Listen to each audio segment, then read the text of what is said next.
spéciales de l'info sur Sensation. Les spéciales de l'info sur Sensation, nous sommes à l'association AJC qui lutte contre les violences morales intrafamiliales et je suis avec Chantal Paoli-Texier. Vous êtes la présidente et la fondatrice de l'association. Alors au sein de cette association, vous organisez notamment des ateliers d'art-thérapie. Quels sont les objectifs de ces ateliers ? Alors, en fait, dans les groupes de parole, on a commencé à initier, effectivement, beaucoup avec les jeunes, des séances d'art-thérapie parce que l'art sert à élaborer d'une autre manière les émotions, dire les choses d'une autre manière, même parler de violence d'une autre manière. On s'est rendu compte que c'était extrêmement intéressant. Donc, du coup, on a vraiment envie de développer cette partie-là parce que, alors surtout les enfants, ils n'ont pas toujours accès à la parole, c'est compliqué pour eux. Et donc, par le biais de l'art, alors la peinture, le dessin, le découpage, le théâtre, on utilise plein de supports divers et variés, on a même utilisé la photographie.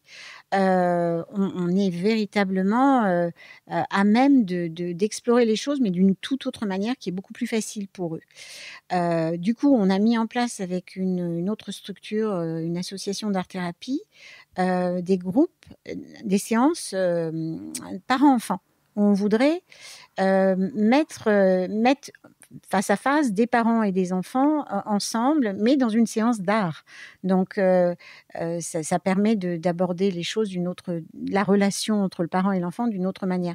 Nous, on l'a fait ici, avec des mères et des enfants. C'est véritablement extrêmement intéressant. Ça dit plein de choses, hein. Faut pas croire, hein, mais dans l'art, ça dit beaucoup, beaucoup de choses. Et du coup, on a eu cette idée d'exporter ça sous forme de groupe et ça a un peu de mal à démarrer, mais on y croit énormément et on pense qu'il y a vraiment quelque chose à faire avec ça. Donc ça peut débloquer finalement des paroles qui ont parfois du mal à sortir ? Oui, complètement. C'est... quand un enfant est bloqué et qu'il n'arrive pas à dire ce qui se passe entre son père et lui ou entre sa mère et lui, il peut l'exprimer à travers un dessin. Et même ceux qui ne savent pas dessiner, hein, ça n'a rien à voir, hein, mais il peut l'exprimer à travers un dessin, il peut l'exprimer à travers son corps dans un mouvement, à travers même de la musique. Enfin, je ne suis pas musicienne, donc... Merci beaucoup Chantal Paoli-Texier, moi non plus je ne suis pas musicien, d'avoir répondu à nos questions et on se retrouve très vite sur Sensation pour d'autres thématiques.